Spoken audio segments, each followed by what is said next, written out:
Alhamdulillah,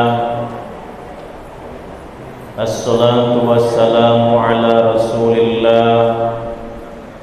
Ashhadu an la ilaha illallah wa ashhadu anna muhammadar rasulullah. Subhanaka la ilma lana illa ma 'allamtana, innaka antal alimul hakim. La haula wa la quwwata illa billahil aliyyil azim. Ketua RW 12 beserta jajaran yang saya hormati, Ketua RT, tokoh masyarakat, alim ulama, cerdik pandai, bil khusus pengurus masjid dan ketua Kesatuan Amal Sosial RW 12 yang semoga dimuliakan Allah Subhanahu wa taala. Bersyukur kepada Allah dengan ucapan alhamdulillah. Salawat dan salam kepada Nabi Muhammad sallallahu alaihi wasallam. Allahumma salli ala sayyidina Muhammad wa ala ali sayyidina Muhammad, dan berkirim salam kepadanya. Assalamualaikum ya Rasulullah. Hari berganti minggu, minggu berganti bulan, bulan pun berganti tahun, sampai pula kita di 1445 Hijriah. Usia bertambah, umur berkurang. Maka siapa saja yang tahun ini lebih jelek daripada tahun yang kemarin, bangkrut. Siapa saja yang tahun ini sama saja dengan tahun kemarin, merugi.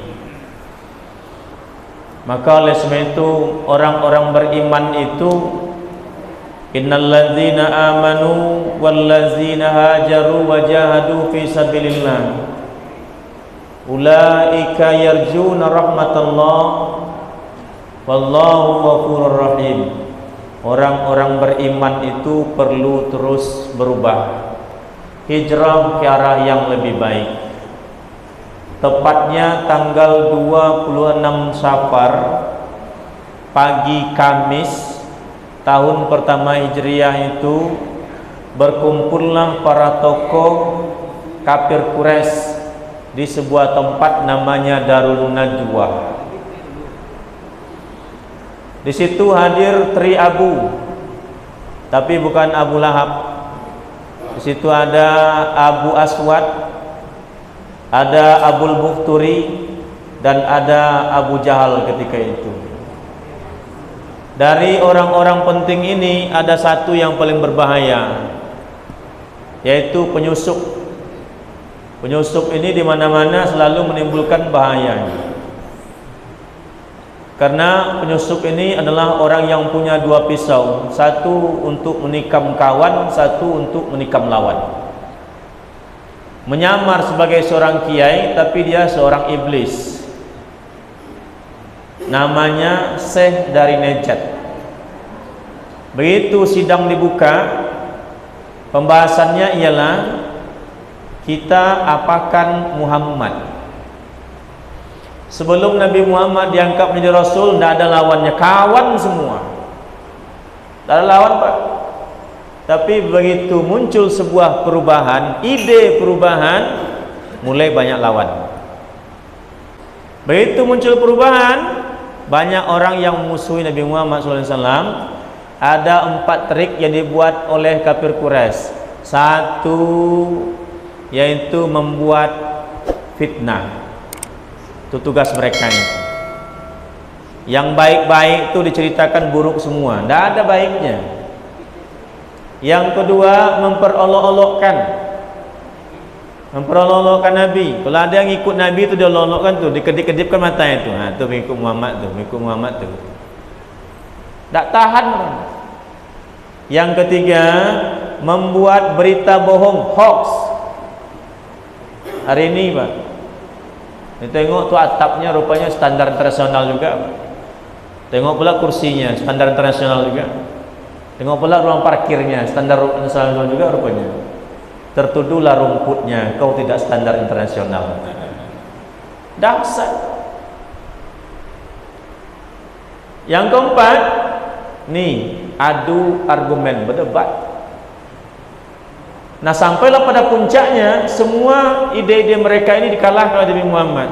Sampai pada puncaknya tidak ada cerita lain, mau kita apakan Muhammad ini. Dibuka sidang, ngomonglah orang pertama namanya Abul Aswad. Abu ini bapak atau ayah, Aswad ini hitam, anaknya berkulit hitam. Maka hari ini kan banyak orang pakai abu-abu juga tuh namanya itu. Nah, hari ini nih ada aroma-aroma dari sana juga Pak. Apa kata Abul Aswad?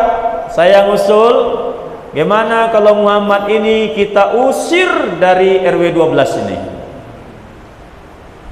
Dijawab oleh Syekh dari Najat tadi, kalian tahu enggak, ngomong Muhammad tuh macam permen. Semua yang dengar omongannya terpengaruh oleh omongannya. Nanti banyak pengikut di sana gimana? Diserangnya kampung kita ini habis. Kata Syekh dari Najat tadi, iyo pula kata kamu. Ngusul pula yang kedua, Abul Bukhturi namanya. Saya ngusul, gimana kalau Muhammad ini kita penjara? Kata Syekh Najat, paling-paling 2 hari. Kenapa? Orang kalau ngomong dengar ucapan Muhammad langsung luluh hatinya, sedih hatinya, langsung dibuka itu penjara itu. Iyo pula. Terakhir ngusullah Abu Jahal. Kata Abu Jahal, saya ngusul seluruh pemuda dari suku-suku ini kita kasih pedang, suruh ikut membunuh Muhammad sama-sama. Mau nuntut kemana keluarganya itu? Apa kata Senejat si penyusut tadi? Ini adalah ide yang terakhir, tidak ada lagi usul setelah ini. Tanggal 26 Safar pagi Kamis pada hari itu datang laporan pada Nabi Muhammad. Muhammad, hati-hati, hati-hati. Tapi Nabi Muhammad tidak menampakkan gerakan yang mencurigakan. Dia beraktivitas seperti biasa sampai Minggu, hari Ahad. Dulu kan tidak ada hari Minggu, Pak. Yang ada hari Ahad. Maka oleh orang-orang yang benci dengan istilah-istilah Islam ini, dibagikanlah kalender sekian tahun lamanya gratis. Berubah hari Minggu, hari Ahad menjadi Minggu. Film cerita akhir pekan mulai berubah cerita malam Minggu. Sekarang mau kita hijrahkan lagi sulit, Pak. Saya tanya anak-anak tuh, ada sekitar 40 orang saya tanya anak-anak, coba cari 7 keajaiban dunia. Sibuk dia mencari di India Taj Mahal, di Cina tembok Cina, di Mesir piramida, di Jawa Borobudur, apa bangunan miring, banyak lagi disebut. Kenapa jauh-jauh mencari keajaiban? Bukankah mata ini bisa melihat ajaib, Pak? Bisa membedakan warna mana putih, warna merah, warna kuning, ajaib. Lubang hidung kita sama-sama 2, bisa membedakan mana yang busuk, mana yang wangi, mana yang enak, mana tak enak, ajaib. Lisan kita ini bisa ngomong dipahami oleh orang banyak, ajaib. Nonton film India air mata meleleh, ajaib. Kenapa? Ada perasaan. Kenapa jauh-jauh? Mindset kita sudah diseret oleh orang-orang kafir untuk pergi jauh-jauh mencari keajaiban, lupa dengan ciptaan Allah yang sangat ajaib. Tapi kita sudah digiring kemana-mana. Terbayang, oh tembok Cina, keajaiban dunia. Padahal tidak apa-apa, tidak ada apa-apanya. Ketimbang lubang hidung kita tidak ada apa-apanya. Tapi kita diseret kita jauh-jauh oleh peradaban itu. Nah, ibu apa yang dimuliakan, sampai saatnya malam itu bersiagalah mereka semua menjaga rumah Nabi Muhammad. Makar mereka jalan, rencana Allah juga jalan. Sampai saatnya Nabi Muhammad disuruh oleh Allah keluar. Muhammad keluar, diintip oleh Nabi Muhammad. Secara manusiawi Nabi Muhammad perlu cari celah juga untuk keluar. Apa kata Nabi Muhammad? Tak mungkin saya bisa selamat. Tapi ini perintah Allah. Sesuatu yang tak masuk akal kalau itu perintah Allah.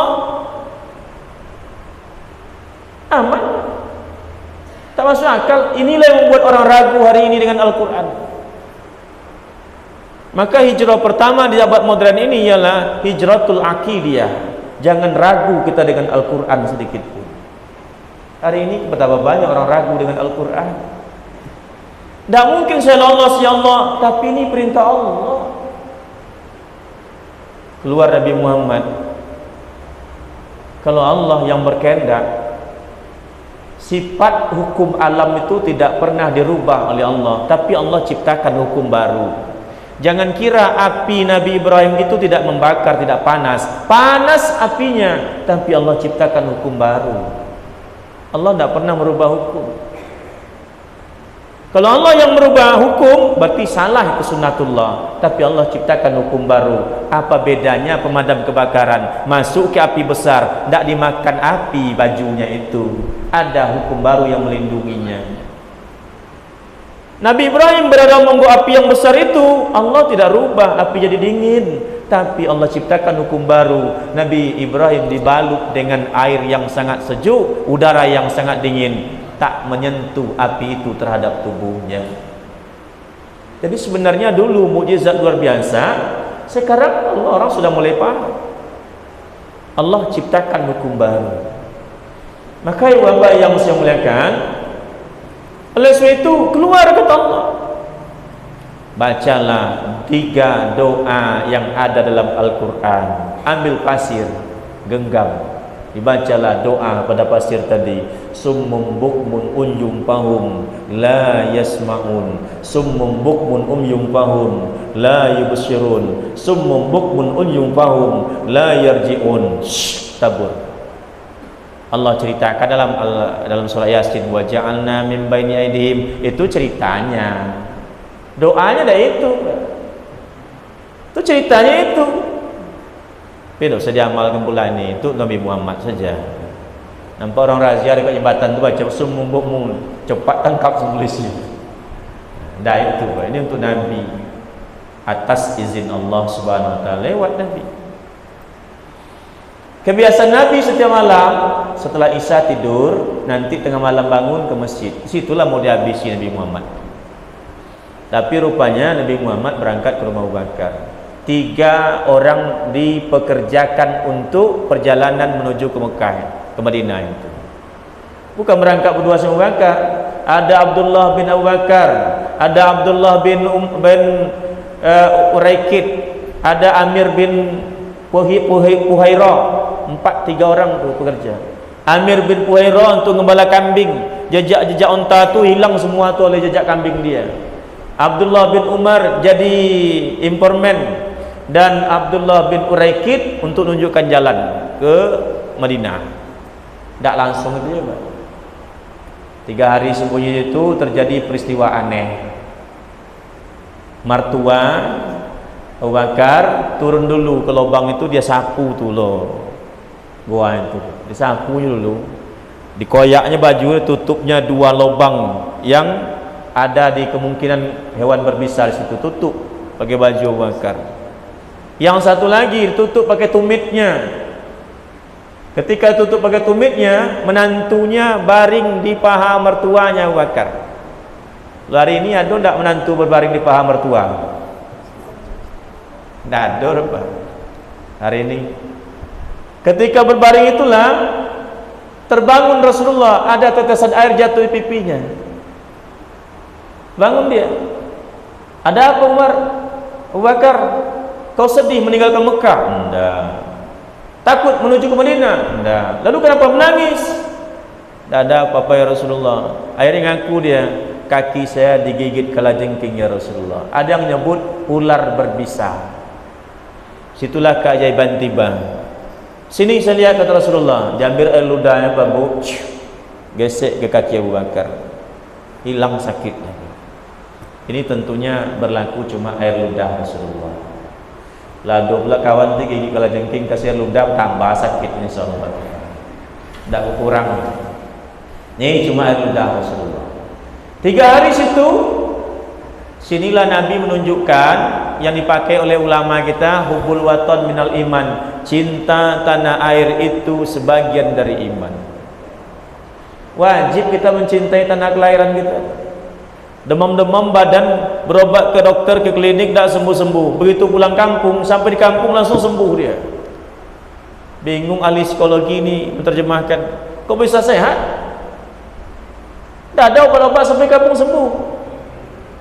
Maka Nabi begitu menuju ke Madinah, di tengah padang pasir, sebentar lihat ke belakang, sebentar lihat pula ke belakang, samping kiri, samping kanan. Apakah Nabi Muhammad takut musuh mengejar? Tidak. Di perbatasan turun Nabi Muhammad, dilambaikan tangannya, wahai kota Mekah, tanah kelahiranku, aku takkan meninggalkanmu kalau bukan penduduk Mekah yang menyuruh aku meninggalkanmu. Satu saat besok aku kembali lagi ke kampung halamanku. Menangis Rasulullah, lalu berjalan menuju sampai ke Madinah. Pendek kisah, situlah Nabi Muhammad disambut dengan orkestra. Namanya rebana. Nyanyilah ibu-ibu situ, tola'al badru alaina. Ternyata di luar dugaan Rasulullah. Bayangan Rasulullah, dia disambut biasa-biasa saja. Ternyata sudah berbaris orang ramai-ramai nyambut. Kaget Rasulullah. Pendek-pendek kisah Bapak yang semuakan. Maka kata ulama, tidak mungkin lagi kita hijrah makani. Tempat ini tidak mungkin kita pindah-pindah terus, kecuali dua hal. Satu, negeri itu orang kafir sekelilingnya. Yang kedua, pemimpinnya orang kafir. Hijrah kita. Itu kata ulama. Lalu apa yang kita hijrahkan? Yang wajib kita hijrahkan di abad modern ini ialah hijratul akidiyah, akidah. Banyak orang jual akidah cuma 200.000. Kalau dulu orang tidur tidak berbohong lagi, orang berbohong itu cuma ketika bangun saja. Hari ini tidur pun berbohong lagi. Berbohong, tidur pun masih berbohong juga. Itu dahsyatnya hari ini. Orang tak begitu yakin lagi dengan apa yang Allah perintahkan dalam Al-Quran. Apa buktinya Pak Ustaz? Haji berulang-ulang, maling terus-menerus. Di satu sisi perintah Allah dijalankan, di satu sisi perintah Allah ditinggalkan. Ini yukasyir bima amarallahu ta'ala, anggap enteng terhadap apa yang Allah perintahkan kepadanya. Solat iya rajin, tidak pernah tinggal solatnya. 5 waktu sehari semalam solatnya di masjid, tapi silaturahmi tak terjaga dengan baik. Diundang ustadz dari Jakarta, biayanya besar, penginapannya dibayarkan, makannya disediakan, nanti tim-timnya dikasih pelayanan yang bagus, pulang dikasih lagi biaya yang besar. Apa pesan pengurus? Pak Kiai, tolong beri kami nasihat biar kami amalkan dalam kehidupan sehari-hari. Kata Pak Kiai apa? Fa aslihu baina akhwaikum wala tafarraqu, jangan berpecah belah, jaga persatuan. Pulang Pak Kiai, pengurus A dengan pengurus B tidak bertegur sapa, Pak. Sama-sama pengurus masjid tuh, tapi tidak masjid awak, udah masjid lagi. Tidak bertegur sapa, Pak. Pernah tahu dia ini perintah Allah. Yang lebih aneh lagi hari ini Bapak yang semuakan, turun Islam, kaum muhajirin dengan kaum ansor disatukan oleh Islam. Suku Hajrat dengan suku Aus di Madinah yang sudah ratusan tahun tidak berbaikan disatukan oleh Islam. Hari ini agama Islam dijadikan alasan untuk memecah belah. Apa tidak perlu hijrah itu? Wirid Yasin kata seperti ini. Apa kata orang yang ngaku paling Islam di situ? Bid'ah. Takziah kita 3 malam berturut-turut. Apa kata orang yang ngaku paling Islam? Bid'ah, sesat. Agama dijadikan untuk memecah belah, padahal agama itu hadir untuk mempersatukan umat. Silaturahmi ibu bapak dalam satu wilayah bagus, dalam satu jemaah bagus, dalam satu tempat kerja bagus, tapi ada yang lebih afdal silaturahmi itu Pak. Apa itu? Silaturahmi dalam keluarga. Tuh Nabi Nuh 950 tahun berdakwah, istrinya kafir, dicerai, enggak. Anaknya kafir, dia halau dari rumah. Enggak. Tuh istrinya si Fir'aun, Siti Asia. Setiap hari Siti Asia dihukum oleh Fir'aun, minta cerai. Enggak. Tuh istrinya Nabi Ayub 18 tahun tak dapat nafkah zahir batin, tak ada lagi yang mau dimakan, minta cerai. Enggak. Kenapa hari ini orang muda-muda saja cerai? Pagi baik, elok makan bersama, makan lontong bersama suaminya, minta duit sama suami, pulang sore langsung minta cerai. Rupanya pulang reuni dia rupanya. CLBK pula di situ dia. Bang, nggak cocok itu lagi nampaknya bang, pisah lah gitu. Apa itu? Kok mudah sekali. Islam itu hadir untuk memupuk persaudaraan. Makanya kata Rasulullah, pulang suami itu beramah senyum manislah pada suami. Segelas air minum yang disediakan untuk suami, pahalanya sama dengan 3 kali khatam Quran. Iko kadang pulang suami, bini mengelapak muka TV macam katak konyang. Tak bunyi istilah lain apa? Kalau pulang suami tangga nak tanggung ramah tu, baru pulang mas. Atau apa-apa tu juga kadang. Semua bini orang jauh lah senyum tu, semua bini sendiri tak ada senyum. Ini yang abdul. Untuk itu Islam itu datang menciptakan sesuatu yang biasa, menjadikan menjadi sesuatu yang luar biasa. Hijratul aqidiyah. Makanya Bapak yang sebenarnya kalau Allah yang sudah perintah, sanggup tidak sanggup, rela tidak rela, lakukan. Itu yang dicontohkan oleh Nabi Ibrahim alaihissalam. Ibrahim, sembelih anakmu. Tidak sanggup saya Allah. Ini perintah Allah, lakukan. Tapi itu gagal hari ini kita ibu bapak yang sebenarnya. Allah suruh begini, ini juga yang kita pilih.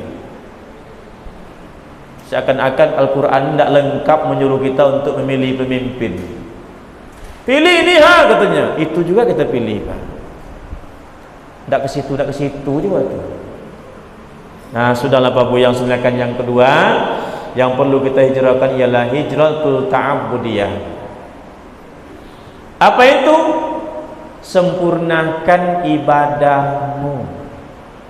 Ta'abbudiyah, penyembahan kepada Allah Subhanahu wa taala, murnikanlah. Apa maksudnya? Jangan double standar. Di masjid nyembah Allah, di luar masjid nanti nyembah yang lain. Di masjid Allah diagungkan, di luar nanti yang lain pula yang diagungkan. Sempurnakan ta'abbudiyah. Penyembahan kita kepada Allah zahir batin. Solat itu jangan dianggap hal biasa apa yang sebenarnya. La solata hatta lihuduril qalbi. Tidak sempurna solat, bahkan tidak sah solat kalau hati tidak hadir ketika solat. Makanya bapak lama kadang kawan tu berdiri menghadirkan hati itu Allah, Allah, menghadirkan hati. Serius pak solat. Kadang mengeluh pula, ya Allah, kenapa doa saya belum dikabul ya Allah. Saya dah serius berdoa ya Allah. Ada saatnya doa itu ditolak karena sifat kita, ada saatnya doa itu belum dikabulkan karena belum saatnya. Sama kayak kita waktu kuliah dulu, waktu kos tu, yang paling kita butuhkan waktu kos tu ialah perbaikan gizi. Awak rajin juga ke masjid, azan juga di masjid, tadarus juga di bulan Ramadan. Pas ada orang mendoa yang bulan Ramadan depan rumah, tidak diundangnya awak. Kalau berharap makan lomak itu kan, tak diundang. Masuk bulan Ramadan, pengurus masjid bagi-bagi kain sarung cap gajah tu. Penitia ya, penitia ya, penitia ya. Awak tak dikasih. Belum saatnya. Anak kecil minta uang 4.000 untuk apa? Beli pisau silet. Kata ibunya, enggak. Nangis-nangis, enggak. Golek-golek, enggak. Sampai saatnya usia anak 17 tahun muncul berewotnya. Enggak diminta, dikasih juga silet. Nih cukur berewot itu. Enggak mah, cukur. Nih pisau. Sampai saat itu. Begitu sampai saatnya rupanya kita sudah mampu untuk beli makanan bergizi, kita sudah sanggup untuk beli baju bagus, Allah rupanya kabulkan apa yang kita minta dulu. Makanlah Pak Ustaz. Enggak, boleh makan terilah. Makanlah Pak Ustaz. Lah sudah makanlah 2 kali, makanlah. Makanlah Pak Ustaz. Seketek ni lah. Enggak, kata kita, iyo katanya. Kalau enggak kami bungkuskan lah ya katanya. Lah miring Honda tu pulang. Begitu juga masuk Ramadan, Pak Ustaz, ni cenderamata dari jemaah Majlis Taklim Mabul Hasanah. Lewat di Morlis itu Pak. Yang dulu kita harap tidak dapat. Maka sempurnakanlah bab yang semulakan ta'budiyah kita. Hubungan kita kepada Allah. Jangan dipikir orang yang bangun subuh itu fisiknya lebih letih daripada orang yang tidurnya sampai jam 6 pagi. Jam 4 dah bangun, dia pergi ke masjid. Memang nampak letih di wajahnya, tapi fisiknya itu sangat sempurna sehatnya. Kenapa? Dia ikhlas melakukan itu untuk beribadah kepada Allah Subhanahu wa taala. Yang ketiga, hijratul akhlakiyah. Profesor Dr. James Lincoln bersama Profesor Dr. Yusuf Al-Qaradawi menulis sebuah penelitian 25 tahun di 40 negara. 25 tahun dan 40 negara, apa yang dilakukan? Dia simpulkanlah 10 hal. Rusaknya sebuah negara itu karena hancurnya akhlak anak-anak muda. Bermula dari situ. Dibuat pula lah program di berbagai sekolah, namanya sekolah ramah anak. Gimana mau ramah sama anak? Anak itu anak yang tidak mau ramah sedikit pun dengan guru. Rusak akhlaknya, guru tidak dihargai lagi Pak Bu yang sebenarnya. Sedikit guru salah, besar ceritanya. Sedikit guru menjawab anak, bisa masuk penjara. Padahal Bapak yang sebenarnya, orang yang rajin ibadah, duduk ayam ke pintu, melonjor ke pintu tu, habis buka puasa tu. Azan orang solat Isya di Babula sana ni. Numpang lewat kata anaknya. Alangkailah nak kata ya. Akhlak. Bahkan disebut gara-gara mengejar yang sunat, akhlak disia-siakan. Gara-gara berebut mencium Hajar Aswad, orang ditarik-tarik, orang disikut-sikut. Mencium Hajar Aswad itu sunat hukumnya. Gara-gara ngejar saf pertama, pundak-pundak orang dilangkai dari belakang. Akhlak semakin menipis, etika semakin tak ada. Hijratul akhlakiyah. Yang keempat, Bapak yang sebenarnya, ini lebih berat lagi. Apa itu? Hijratul akliyah sakofiyah. Ini nampak tu Pak, pola pikir dalam mengambil sesuatu. Anaknya usia 2 tahun nangis, apa kata ibunya? No. Apa lo no, Pak? Kok bangga betul tuh nyontoh orang barat tuh. No. Ibu bapak, dalam Al-Quran ini tidak ada kalimat panggil anak tuh panggil abang, panggil anak tuh panggil kakak, panggil adik, tidak ada Pak. Maka kepada siapa kita mencontoh? Ke barat atau ke Al-Quran? Ya bunayya la tusyrik billah inna syirka la zulmun azim. Wahai anakku, anak tu panggillah anak, jangan panggil anak abang. Semua anak panggil abang, panggil adik. Ya bunayya inni ara fil manam, kata Nabi Ibrahim, hei anakku, ayah mimpi tadi malam nak. Tapi kadang kita mau nyontoh-nyontoh yang modern, itulah tadi. Kecil anak baru nangis anak, no, Pak. Coba bayangkan Pak. Al-Quran sebanyak ini, kenapa cuma kadang tidak tuntas Pak bahas Al-Quran itu. Sampai hari ini orang masih sebut Nabi Ibrahim itu istrinya 2, anaknya 2. Siapa istrinya? Siti Sarah. Siapa istrinya? Siti Hajar. Siapa anaknya? Yakub. Siapa anaknya? Ismail. Padahal Nabi Ibrahim itu istrinya 4, anaknya 13. Istri nomor 3 namanya Kentura. Istri nomor 4 namanya Muljum bin Amin. Dari Kentura punya anak 6, dari Muljum bin Amin punya anak 5. Sarah punya 1 dan Siti Hajar punya 1. Maka menurut sejarah Kentura ini adalah keturunan orang dari Jawa. Tapi orang kan tidak percaya Pak kalau seperti itu. Saya bilang Nabi Sulaiman dari Solo, orang tak percaya Pak. Dari Jogja, tak percaya orang. Itu ada tuh kota Sulaiman nama itu. Dan setiap nama yang pangkalnya Su itu pasti orang Jawa tuh. Sukemi, Jawa. Soeharto.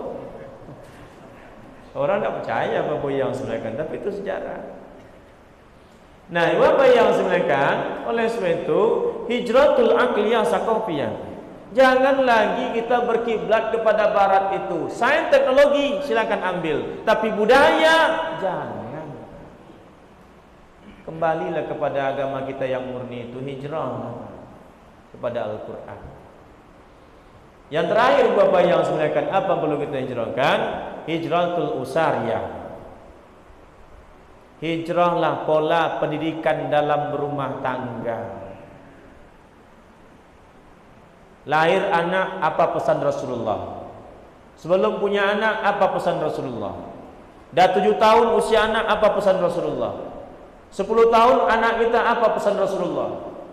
12 tahun usia anak kita, apa pesan Rasulullah? Pola pendidikan dalam rumah tangga. Ibu bapak yang semuakan, jangan dipaksa anak waktu kecil sudah dipaksa belajar Pak. Nabi sebut usianya 7 tahun baru diajak untuk sholat. Apa maksudnya? Sebelum 7 tahun hak anak untuk bermain dengan kawannya. Ini baru 5 tahun dah dikurung, anak suruh belajar ini belajar itu Pak. Dia mau bermain, akibatnya apa? Wa man nu'ammirhu nunakisu fil khalqi afala yaqilun. Besok dah tua dia kembali perangainya seperti anak-anak. Kenapa? Tidak puas bermain waktu kecil dulu. Berenang yuk, mandi tajun, mati dalam sungai itu. Kenapa? Waktu kecil tidak puas bermainnya. Nabi sebut 7 tahun. Kedawat 3 tahun barulah dipasuh anak tu begini. Memberikan contoh silakan. Maksa jangan. 7 tahun. Kenapa orang-orang seperti kita ini diajak mancing tidak mau lagi? Lah puas bermain. Ajak berenang, tidak mau lagi berenang pun ada puas berenang. Puas berenang waktu kecil tu. Nah, Bapak yang sebenarnya oleh sebab itu kembalilah. Pendidikan dalam rumah tangga itu al-ummi madrasatul ula. Ibu adalah pendidik yang pertama.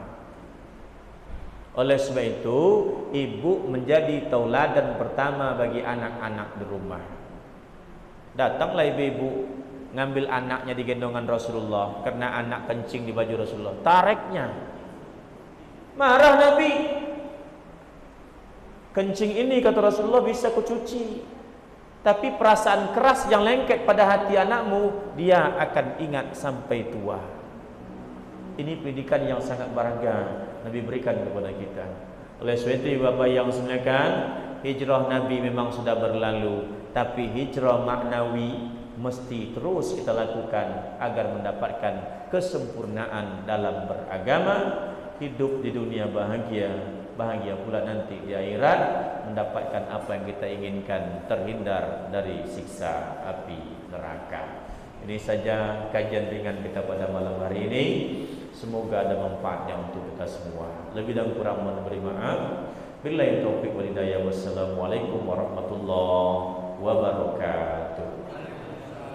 Selanjutnya hal-hal penting yang akan disampaikan oleh ketua kita, oleh Bapak Haji Ibrahim Esti, dan juga sambil menikmati mantauan dari Bu Erwin kita. Pak Erwin dari sini. Pada Bapak Ibrahim kita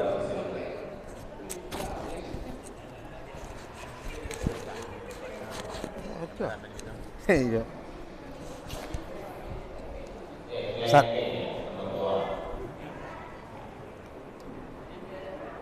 Bismillahirrahmanirrahim. Assalamualaikum warahmatullahi wabarakatuh. Alhamdulillahirabbil alamin wassalatu wassalamu ala asrofil anbiya'i wal mursalin sayyidina Muhammadin wa ala ali rasulillahi ajmain. Asyhadu an la ilaha illallah wa asyhadu anna Muhammadar Rasulullah. Allahumma sholli ala sayyidina Muhammad wa ala ali sayyidina Muhammad. Bersyukur kepada Allah dengan mengucapkan kalimat alhamdulillahirabbil alamin. Berselawat kepada Rasul dengan mengucapkan kalimat Allahumma sholli ala sayyidina Muhammad wa ala ali sayyidina Muhammad. Yang kami muliakan tuan guru kita Dr. Samsul Rizal SAG MPD yang telah menyampaikan tausiah tentang hijrah dalam memperingati tahun Muharram 1445 Hijriah. Yang kami hormati Bapak Ketua RW beserta jajarannya, yang kami hormati Bapak RT di lingkungan RW 12 mulai dari RT 01 sampai RT 05, yang kami hormati Bapak-bapak pengurus masjid di lingkungan RW 12, baik itu pengurus masjid maupun musholah yang terdapat di lingkungan RW 12. Yang kami hormati bapak-bapak tokoh masyarakat, alim ulama, cerdik pandai yang tidak dapat kami sebutkan satu persatu. Yang kami muliakan bapak-bapak, ibu-ibu, kaum muslimin dan muslimat, anggota KAS Ratul Jannah RW 12 yang berhadir pada malam hari ini dalam rangka wirid bulanan dan memperingati tahun baru Hijriah 1 Muharram 1445 Hijriah. Kami atas nama pengurus KAS Ratul Jannah RW 12 mengucapkan terima kasih atas kehadiran bapak-bapak, ibu-ibu, kaum muslimin dan muslimat yang hadir pada malam hari ini yang telah memenuhi undangan kami. Untuk itu semoga apa yang kita laksanakan pada malam hari ini dinilai ibadah oleh Allah Subhanahu wa taala. Kemudian daripada itu dapat juga kami sampaikan di sini bahwa kami juga mengucapkan terima kasih kepada Bapak RT di lingkungan RW 12 serta pengurus perwakilan yang telah melaksanakan pemungutan iuran wajib dari anggota KAS Ratul Jannah RW 12. Alhamdulillah sampai saat ini saldo KAS Ratul Jannah RW 12 lebih kurang 30.380.000 rupiah. Saldo KAS Ratul Jannah RW 12 sampai saat ini 30.380.000 rupiah. Alhamdulillah ini tidak terlepas dari kerja kerasnya para anggota kita yang ditugaskan untuk melakukan pemungutan kepada anggota KAS Ratul Jannah di lingkungan RW 12. Kemudian daripada itu memang setelah lebaran kemarin kegiatan kita agak vakum karena terlalu banyaknya kegiatan yang ada di lingkungan RW 12 ini, sehingga pada malam hari inilah kita dapat melaksanakan wirid bulanan dan sekaligus memperingati 1 Muharram 1445 Hijriah. Mudah-mudahan bulan depan akan kita laksanakan. Untuk bulan depan wirid bulanan kita akan kita laksanakan di Masjid Miftul Jannah, yaitu tempatnya Jalan Cengkawang Ujung, dan mungkin tanggal 24 Agustus 2023. Itulah yang dapat kami sampaikan, lebih dan kurang mohon dimaafkan. Wabillahi taufik wal hidayah. Assalamualaikum warahmatullahi wabarakatuh.